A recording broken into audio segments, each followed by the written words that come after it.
그렇습니다. 우린 주 안에서 하나입니다. 우리를 하나 되게 하신 하나님께 감사의 박수 드립시다.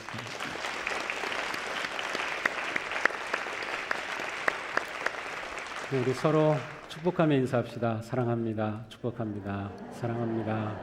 사랑합니다. 축복합니다. 네, 반갑습니다.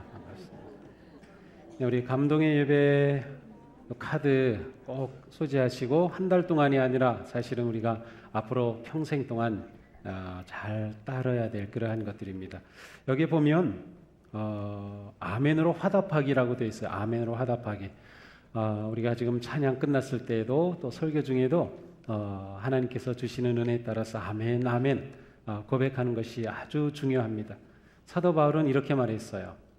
하나님께서 주신 성경의 모든 언약은 예수 안에서 아멘이 됩니다. 그러므로 우리가 아멘함으로 하나님께 영광을 돌립니다. 그러니까 우리가 아멘하는 것은 하나님을 인정하는 것이고 하나님께 영광을 돌리는 아주 중요한 것입니다. 이걸 그냥 습관적으로 하는 것은 원치 않지만 정말 마음을 다해서 고백하는 것은 중요합니다. 그래서 우리 교회에 아멘이 곳곳에서 넘쳐나는 그러한 모습이 있기를 바랍니다. 자, 우리 예배 캠페인 오늘은 두 번째인데요. 성찬에 관해서 말씀을 나누려고 합니다.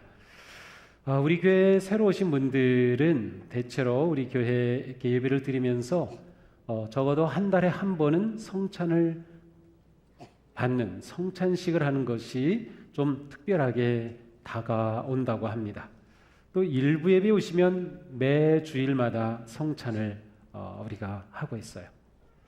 도대체 우리가 왜 이렇게 하는 것일까? 그래서 어떤 분들은 굉장히 궁금해하기도 하고 어떤 분들은 이렇게 성찬을 자주 하는 게 괜찮은 건지 묻기도 합니다. 성찬에 대한 우리의 이해는 아직도 많이 부족하고 또 성찬에 대한 신앙도 우리가 굉장히 부족해요. 그래서 좀 우리가 성찬에 관해서 계속 배워야 합니다.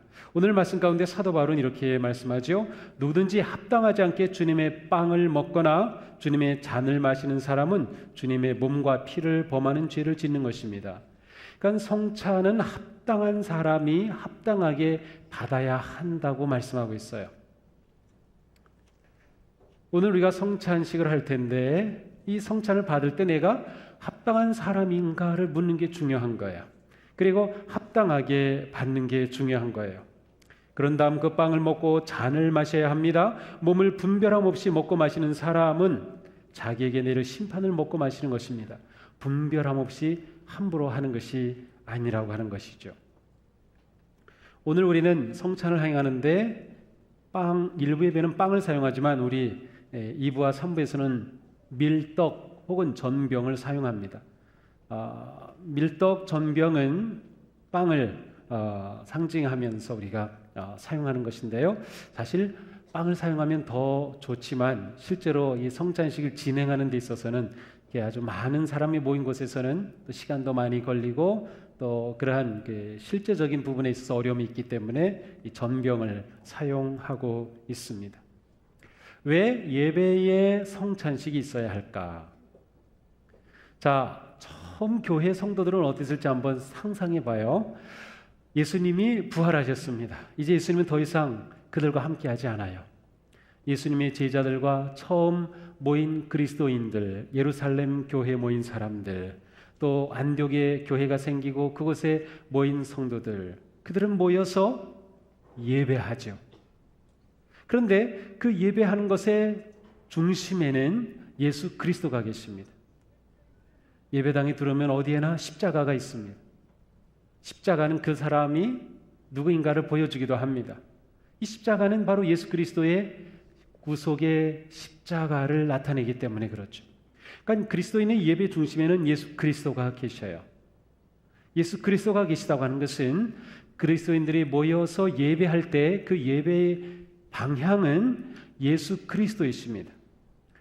우리를 위해 죽으시고 부활하신 그리스도의 구속의 은혜와 부활의 능력을 찬양하고 감사합니다. 그런데 우리는 그리스도를 통하여서 창조주 하나님께로 나아갑니다. 우리는 성령님의 도우심을 통하여서 창조자 하나님께로 나아갑니다. 우리는 예배 가운데 진리의 말씀을 통하여서 하나님을 만나고 하나님의 음성을 듣습니다. 자, 그런데 처음 교회 성도들이 예배의 중심이 예수 그리스도이신데 그 예수님을 생각하고 예수님을 기억하고 예수님을 경험하기 위해서 가장 중요했던 그것이 있어요. 그게 바로 성찬입니다.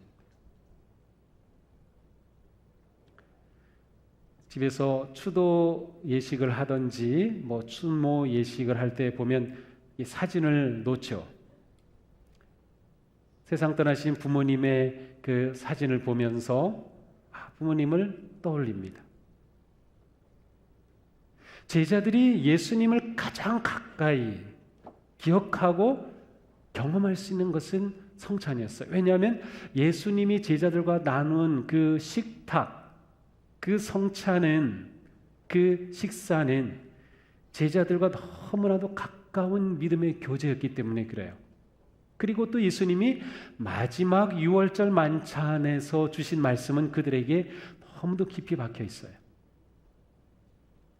그때 예수님이 말씀하시죠.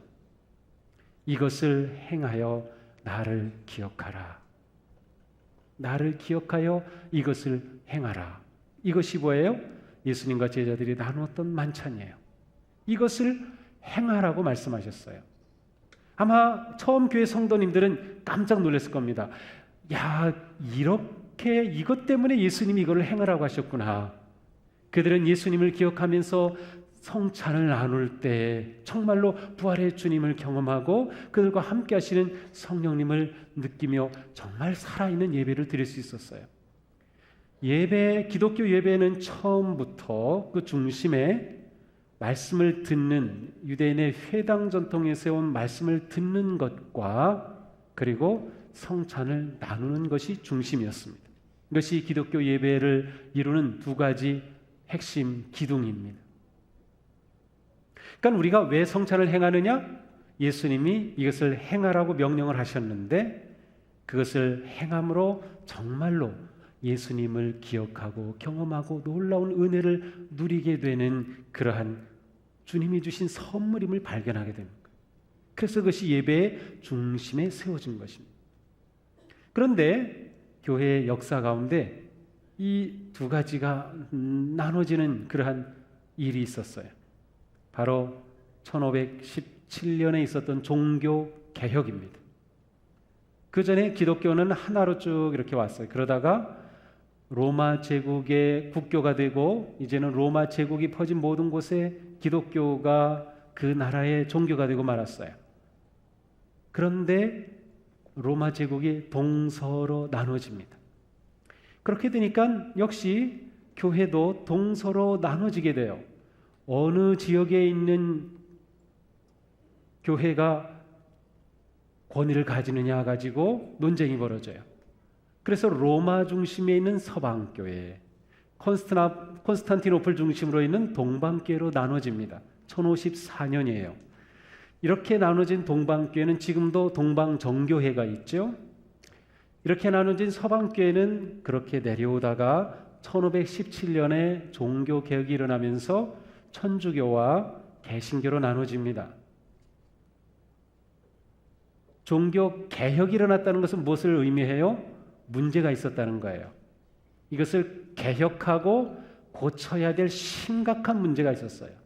교회가 병들었어요. 예배가 죽었어요. 예배 중심인 성찬이 그 의미를 상실하게 되고 미신이 되고 말았어요. 그래서 이것을 개혁해서 개신교회가 세워졌어요. 이렇게 개혁하다 보니까 성찬이 예배 중심에서 중요한 것임에도 불구하고 이것이 잘못되었던 그 점을 고치려고 하다가 성찬 자체를 등한시하게 된 거예요. 사실은 개혁자들이 성찬 자체를 등한시하진 않았는데 성찬을 굉장히 조심스럽게 다루다 보니까 예배에서 성찬이 약화되고 말았어요. 그래서 개신교회는 말씀이 강화된 말씀 중심의 예배로 발전했고요. 천주교회는 성찬 중심의 미사로 발전했어요. 그러다가 1960년대 중반에 예배의 대개혁이 일어납니다. 예배가 정말 무엇인가 본질을 찾아가는 거죠. 천주교에서는 그때까지 항상 라틴 말로만 미사를 드렸어요. 한국에서도 라틴 말로 합니다. 무슨 말로 하는지 회중들은 알아듣지도 못해요. 그러나 예배 개혁이 일어나면서 제 나라 말로 하는, 토착 말로 하는 예배를 드려야 한다라든지, 예배에서 말씀이 중요하고 성찬이 중요하다라든지 굉장히 중요한 것들이 다시금 발견이 되면서 개신교에서도 우리가 성찬이 중요하다는 것은 알았는데 예배에서 그것을 놓쳤구나, 우리가 이것을 되찾아야겠다라고 깨닫기 시작합니다. 그래서 개신교회에서도 성찬식을 중요하게 예배로 다시 그 본질을 회복하는 거죠. 전통을, 초대교회 모습을 회복하는 일이 일어나기 시작해요. 감리교회는 존 웨슬리 목사님이 창시하였는데, 감리교회는 약간 좀 그 연결이 좀 달라요. 천주교회가 영국교회와 로마로 중심으로 한 교회로 나눠집니다. 정치적인 문제가 거기에 개입이 되었죠. 그런데 이 영국교회는 독자가 되고 독자적인 교회가 되고 말았어요. 성공회가 되었어요. 영국 국교회. 웨슬리 목사님은 이 영국 국교회의 사제였어요. 이 영국 국교회에서는 여전히 천주교와 같았기 때문에 성찬을 중요하게 여겼습니다. 웨슬리도 성찬을 중요하게 여겼어요. 그래서 미국에 처음 감리교가 생길 때 그들에게 이렇게 예배를 드리라고 하면서 예배의 본을, 초안을 쉽게 말하면 그들에게 보내주기도 하였어요. 근데 거기서는 성찬이 굉장히 중요하게 강조되었어요. 그러니까 감리교 예배는 처음에도 성찬이 중요했는데, 미국의 역사를 보면 동쪽에서 들어와서 서쪽으로 개척 시대가 열려요. 그러면서 서쪽으로 막 이주해가죠. 그러니까 복음을 들고 이 감리교회 목사님들, 선교사들이 이 이주해가는 사람을 따라 계속 가는 겁니다. 마치 요즘 한국에 신도시가 생기면 교회가 생기는 것처럼 새로운 도시가 막 생기면 서부로 갈 때마다 복음이 같이 따라가요. 굉장히 많은 회신자들이 생기고 그리스도인들이 생깁니다. 그런데 이렇게 교회가 커지다 보니까 이 성찬을 집례할 목사님들이 부족하게 됐어요. 그러니까 목사님 한 분이 2교회, 3교회, 8교회, 10교회를 돌봐야 될 상황이 되고 말았어요. 그러니까 매 주일마다 예배를 인도할 수 없어요. 성찬은 안수받은 목회자, 성직자가 집례하도록 딱 규정이 되어 있기 때문에 그것을 어길 수가 없어요. 그러다 보니까 성찬이 매주일 예배에서 멀어지게 되며 목사님이 오실 때만 성찬을 하게 되고, 그것도 점점 힘들어지다 보니까 개사회가 생겨요. 쿼터리 미팅이라는 개사회가 생기면서 1년에 한 4번 정도 목사님이 왔을 때 그 지역에는 다른 많은 교회들이 다 모여가지고 성찬을 받는 예배를 가지게 되죠. 그래서 원치 않게 1년에 한 4번 정도 성찬을 받는 것이 전통 아닌 전통이 되어버리고 말았어요. 그런 상황에서 선교사님들이 한국에 복음을 들고 들어왔어요. 1885년 4월 15일에 제물포항으로 들어온 그러한 아펜젤라 목사님, 그분은 성찬을 어떻게 생각했을까? 그분은 사실 성찬을 굉장히 중요하게 여겼어요.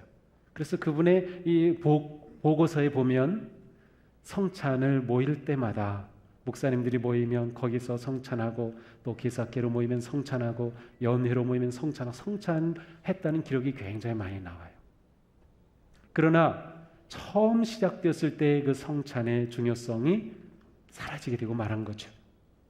장로교도 마찬가지예요. 그래서 한국의 교회들이 성찬을 예배에서 1년에 몇 번 하는 정도로만 그렇게 가지다 보니까 우리가 이 성찬이 예배에서 가장 중요한 말씀과 성찬의 두 기둥을 이루는 것이라는 것을 경험을 하지 못하면서 신앙생활을 해온 거죠. 그래서 우리 교회에서 이렇게 성찬식을 하면은 이게 좀 어색하게 느껴질 수가 있어요. 심지어 어떤 뭐 좀 이상한 그러한 장로교 또 목사님은 저를 갖다가 막 인신 공격을 하면서 카톨릭을 흉내내는 목사라고 막 올리고 막 그랬어요. 지금도 제 이름 치면 그게 나와요. 근데 제가 카톨릭을 흉내내는 게 아니고요. 처음 교회, 기독교의 원래의 전통을 우리가 되찾아가는 거예요. 천주교는 우리 교회처럼 말씀이 강하지 않아요. 천주교는 성찬 중심의 미사가 진행되기 때문에 신부님들이 이렇게 막 설교를 뜨겁게 하고 말씀을 막 하고 그런 것은 우리와 비교가 되지 않죠. 우리는 말씀이 여전히 살아있고 말씀이 강력하면서 동시에 성찬도 우리가 행하는 진짜 처음 예수님의 제자들이 드렸던 그 예배, 그 감동, 그 은혜를 우리가 되찾아가고 회복하는 거예요. 성찬에 대해서 우리가 그 이해를 해야만 동수교에서 왜 성찬을 이렇게 하는가? 왜 목사님이 한 달에 한 번씩 왜 성찬을 하는가? 성찬하면 자꾸 예배 늦어지고 아이고 싫어 막 그런데 그렇잖아요. 자, 오늘 설교를 잘 들으시고 성찬이 얼마나 중요한지 가슴에 새기고 그래서 성찬을 받음으로 누리는 그 은혜가 얼마나 놀라운지를 우리 모두가 다 깨달아. 그래서 우리가 성찬을 행할 때마다 놀라운 은혜의 자리로 나아갈 수 있기를 원합니다. 자, 성찬은 성예전입니다. 성예전은 거룩한 예전이라고 하는 것인데 우리 교회에 또 개신교회, 기독교에는 두 개의 성예전이 있어요. 이것은 세례와 성찬이 두 가지입니다. 왜 세례와 성찬 두 가지만 성예전일까? 성사일까? 그것은 예수님이 하라고 명령하신 것이기 때문에 그래요. 천주교는 다른 성례가 있어요. 혼배성사, 견진성사, 고해성사, 하는 그러한 종부성사 이러한 성례가 있어요. 그러나 우리는 그것을 성례로 인정하지 않아요. 기준은 예수님이 말씀하셨느냐. 따라서 성예전은 특별하고 중요한 교회의 예전으로서 예수님께서 명령하시고 교회에서 행하는 거룩한 예식이에요. 그러니까 우리는 세례와 성찬을 예수님이 명령하신 거룩한 예식으로 교회로서 행하는 것입니다. 그러니까 우리에게 이 성찬은 성예전인 것이죠. 성예전은 우리에게 하나님께서 은혜를 주시는 아주 중요한 통로가 됩니다. 은혜의 통로예요. 성찬을 통해 하나님의 은혜가 우리에게 흘러 들어오는 것이에요. 물론 우리에게 은혜를 주는 통로는 많이 있어요. 예배가 은혜의 통로이고 말씀, 설교 은혜의 통로이고 기도 은혜의 통로예요. 그런데 성찬은 예수님께서 명령하신 특별한 예전으로 우리에게 은혜의 중요한 통로가 된다. 자, 그러면 성찬을 받는 우리는 어떠한 마음을 가져야 되는가? 가장 중요한 것은 감사입니다. 우리가 성찬 예식을 다 하다 보면 맨 처음에 대감사 기도가 나와요. 창조주 하나님에 대한 감사, 하나님께서 나를 구속해 주신 은혜에 대한 감사, 우주 만물을 지으시고 우리에게 주시는 그 은혜, 우리의 인생을 이끄시는 은혜, 우리를 향해 부어주시는 그러한 하나님의 사랑과 은혜에 대한 감사가 이 성찬을 통해 나타나요. 우리는 성찬을 받을 때 감사의 마음으로 나오는 것입니다. 감사의 마음으로. 성탄은 예수 그리스도가 주인이 되셔서 초대하신 식탁이에요. 모든 사람을 초대하신 식탁. 주님께서 팔 벌리시고 내게로 와서 먹고 마셔라. 너희를 위해 주는 내 몸이다.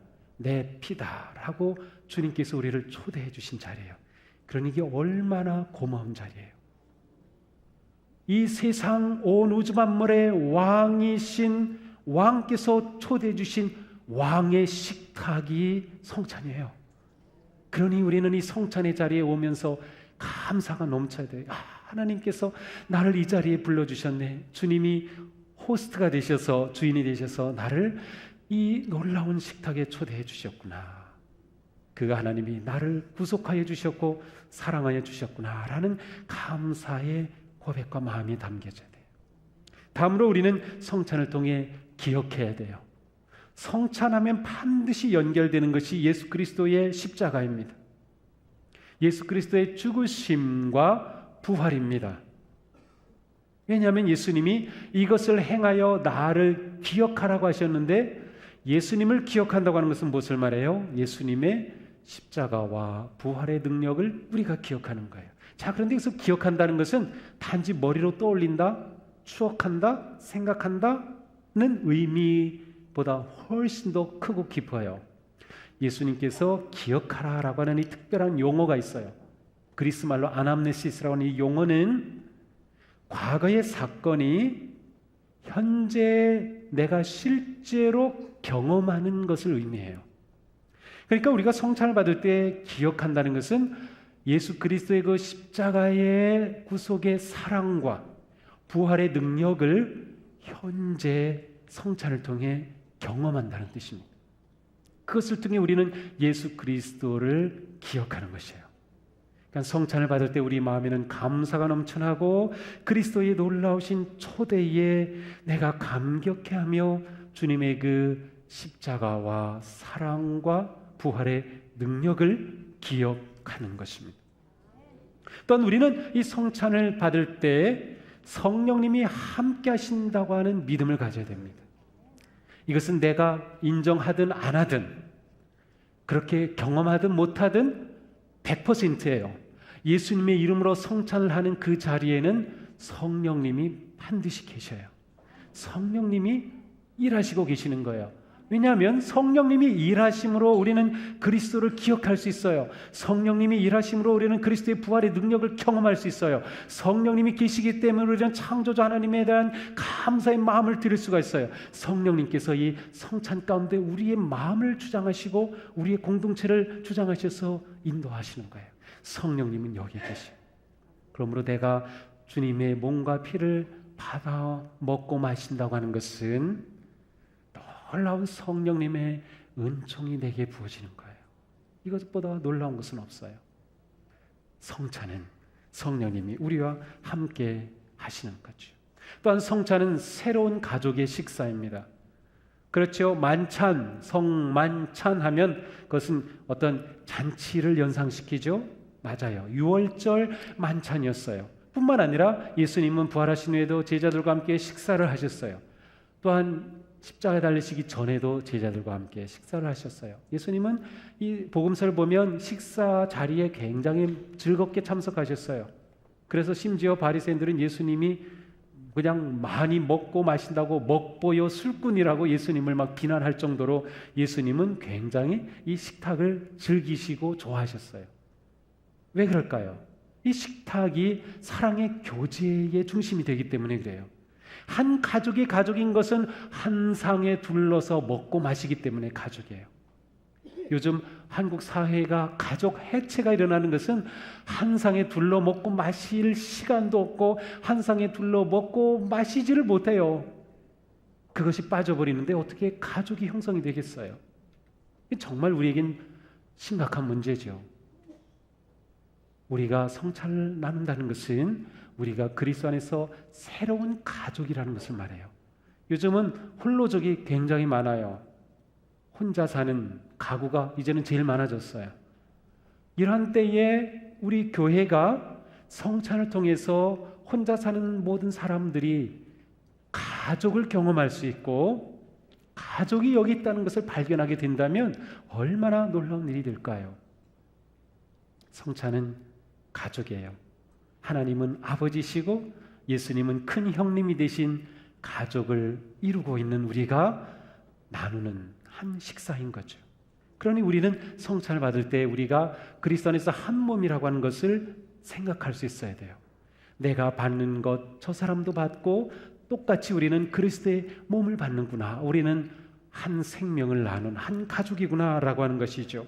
그러므로 우리는 빵을 땜으로 그리스도를 알 뿐만 아니라 빵을 땜으로 서로를 알게 됩니다. 이게 진정한 성찬인 것이죠. 우리가 이렇게 한 가족으로 성찬을 받을 때 여기에서는 모든 차이가 극복이 됩니다. 신분의 차이, 직분의 차이, 연령의 차이, 성별의 차이, 어떤 분리도 여기에서는 없어요.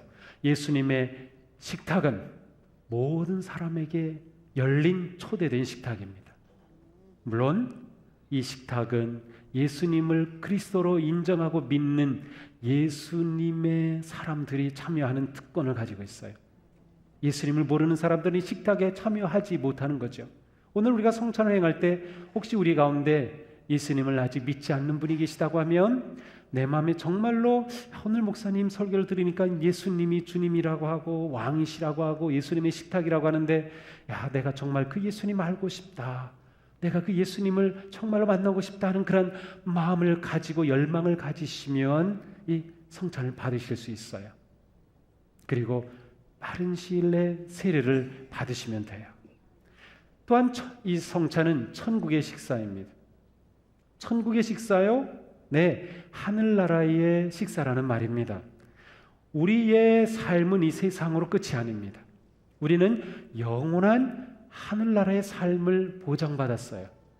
하나님은 우리의 아버지가 되시고 우리는 하나님의 자녀로서 이 세상에서뿐만 아니라 하늘나라에서 영원한 생명을 누리는 그러한 약속을 받은, 유업을 받은 성도들이거든요.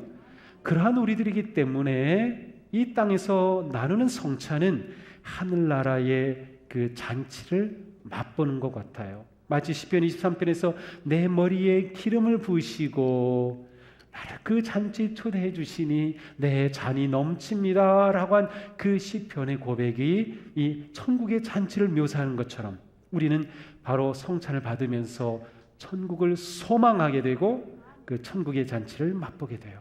초대교회 성도들은 인사할 때 마라나타, 예배할 때 마라나타 외치면서 그들의 믿음을 고백했어요. 주님 오시옵소서, 주님 오시옵소서, 하나님의 나라가 속히 오시옵소서.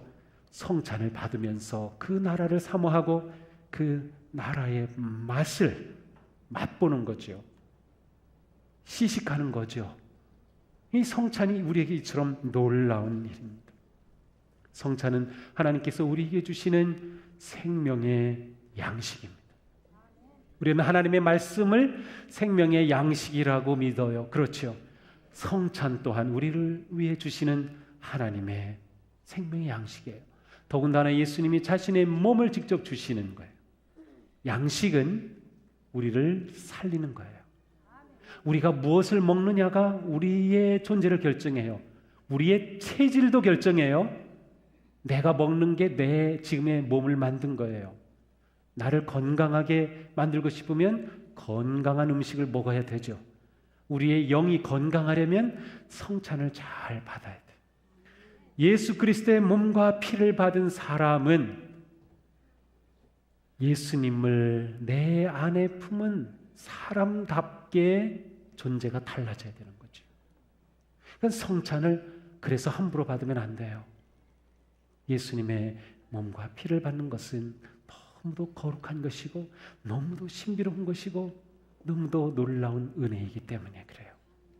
성찬의 신비는 무엇으로도 다 설명할 수 없어요. 그러나 우리는 성찬을 받을 때마다 내게 이와 같은 놀라운 은혜를 주심이 성찬이구나 라는 것을 깨닫고 이 성찬에 참여하는 우리가 되어야 할 것입니다.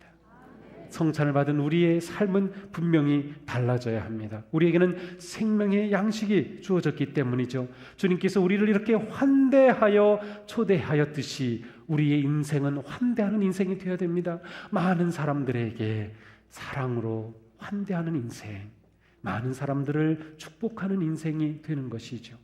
이 사회에 있는 온갖 불의와 부정과 부패와 악함 속에서 성찬을 받은 우리는 분명히 다른 인생을 사는 것입니다.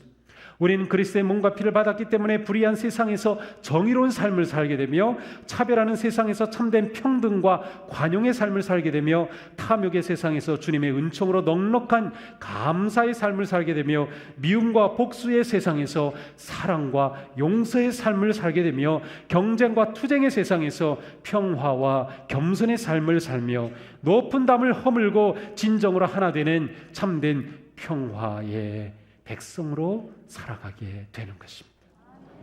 오늘도 우리가 성찬을 받고 이와 같은 삶을 향해서 나아가기를 축복합니다. 우리는 왕의 식탁에 초대받은 왕의 자녀들입니다. 왕의 존귀함을 잃지 말고 세상에서 거룩한 삶으로 빛과 소금이 되는 그런 영광스러운 성도들이 되시기를 주님의 이름으로 축복합니다. 기도하겠습니다.